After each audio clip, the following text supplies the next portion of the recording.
आज की घटना सुन के आपके रोंगटे खड़े हो जाएंगे, क्योंकि ये घटना 2 बच्चों की है।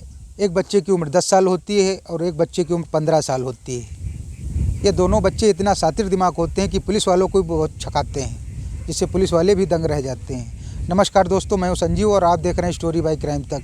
आज की सच्ची घटना मध्य प्रदेश के ज़िला जबलपुर के गाँव बलखेड़ा की है। इसी बलखेड़ा गाँव में 2 बच्चे रहते हैं। एक का नाम राजा है जिसकी उम्र 10 साल है, एक का नाम किशोर है जिसकी उम्र 15 साल है। ये दोनों बहुत ही अच्छे दोस्त होते हैं, मगर राजा की एक बहन भी है जिसका नाम आरती है, जिससे किशोर को प्यार हो जाता है। हालांकि आरती और किशोर पहले दोस्त होते हैं, मगर दोस्ती कब प्यार में बदल जाती, तब्दील हो जाती है, दोनों को पता ही नहीं चलता है।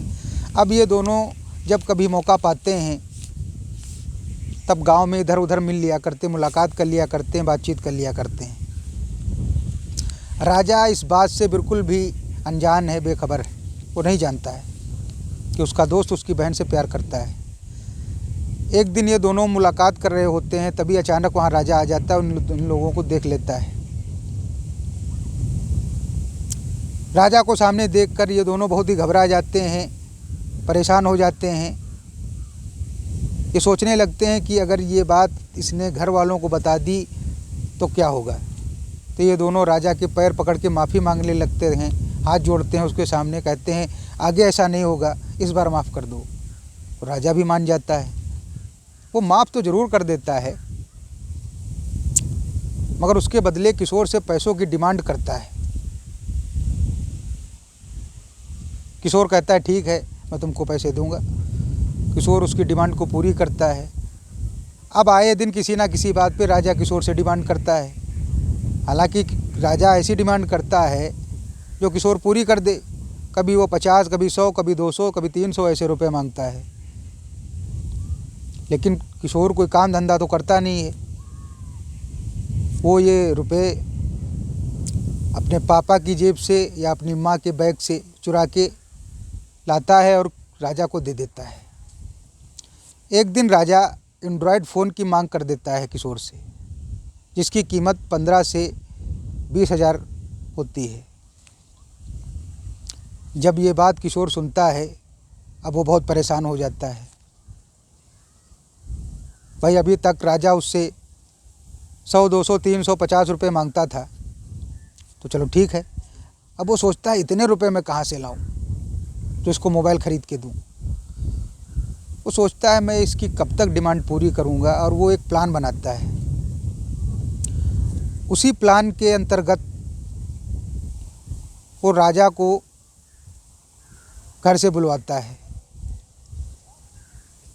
और उसको साथ में लेके गांव से 25 किलोमीटर आगे निकल जाता है। जहां नदी पड़ती है वहां अपने प्लान के मुताबिक राजा के सिर पे किशोर बहुत ज़ोरदार डंडा मारता है और वह ज़मीन पे गिर जाता है। जब वह ज़मीन पे गिर जाता है तभी किशोर उसके हाथ पैर बांध के एक लकड़ी की नाव बनाता है और उसी में डाल देता है,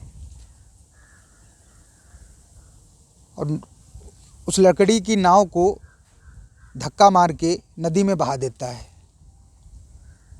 और वहाँ से वापस अपने घर चला जाता है। घर आके चुपचाप सो जाता है। धीरे धीरे जब शाम हो जाती है और रात हो जाती है और राजा जब अपने घर पे नहीं पहुंचता है तो उसके घर वाले भी परेशान हो जाते हैं कि कहाँ चला गया। अब उसके घर वाले उसको ढूंढना शुरू कर देते हैं, साथ में गांव वाले भी ढूंढते हैं। पूरी रात खोजते हैं मगर कहीं पता नहीं चलता है। जब सुबह होती है तब स्थानीय पुलिस के पास जाके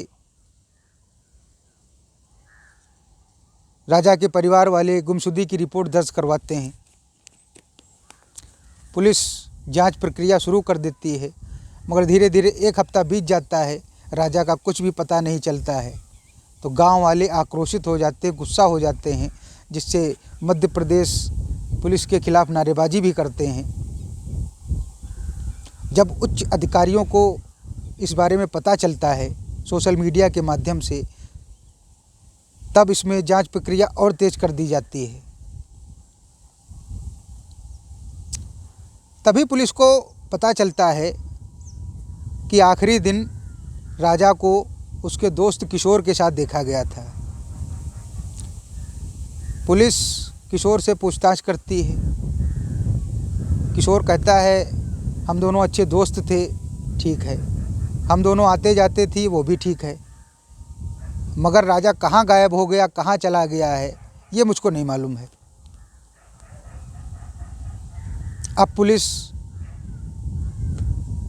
अपहरण का मामला खोजने लगती है कि ऐसा तो नहीं है कि किसी ने बच्चे का अपहरण कर लिया हो।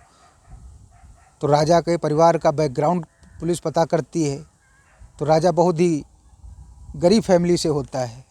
तो पुलिस सोचती है इसका किडनैप नहीं हुआ है। फिर एक गांव वाला पुलिस को बताता है, कहता है जिस दिन राजा लापता हुआ है उस दिन किशोर उसको अपने साथ अपनी साइकिल पर बिठाल के कहीं लिए जा रहा था। जब ये बात पुलिस को पता चलती है, पुलिस तुरंत ही समझ जाती है कि इसमें किशोर का ही हाथ है और वो किशोर को हिरासत में लेके पूछताछ करती है। उस दिन भी किशोर पुलिस को इधर उधर की बातें सुनाता है। अब पुलिस अलग एंगल से पूछताछ करती है। जब सख्ती और दबाव के साथ पूछताछ करना शुरू कर देती है, तब किशोर अपना मुंह खोलता है, तोते के तरीके से बताना चालू करता है। तब वो कहता है कि मैं राजा की बहन आरती से प्यार करता था और एक दिन मैं उससे मुलाकात कर रहा था। राजा अचानक वहाँ आ जाता है, वो मुझको देख लेता है और तभी से वो मुझसे पैसे की डिमांड शुरू कर देता है। पहले तो मुझसे 100, 200, 350 रुपये मांगता है, वो तो मैं ला के दे देता हूँ घर से चुरा के। फिर वो एंड्रॉयड फ़ोन मांगता है, अब वो मैं कहाँ से दूँ। डिमांड उसकी दिन पर दिन बढ़ती ही जा रही, इसलिए मैंने उसको मार के और लकड़ी में बांध के उसको नदी में तैरा दिया। जब ये बात पुलिस को पता चलती है तो पुलिस उस शव को ढूंढना चालू कर देती है। हालांकि 10 दिन के बाद वो शव मिलता है। नर्मदा नदी पड़ती है, उसके पुल में फंसा हुआ होता है।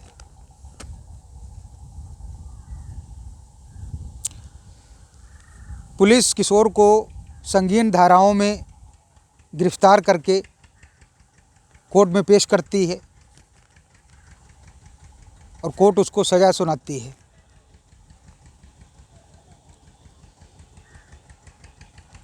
दोस्तों, इस घटना में ये दोनों बच्चे इतने शातिर होते हैं जिसका कोई जवाब नहीं होता है। प्यार मोहब्बत इश्क तो ठीक है, मगर प्यार मोहब्बत में किसी की जान ले लो, ये बिल्कुल भी उचित नहीं है। बच्चा हो या छोटा हो, किसी को ये नहीं करना चाहिए। मिलते हैं अगली सच्ची घटना के साथ।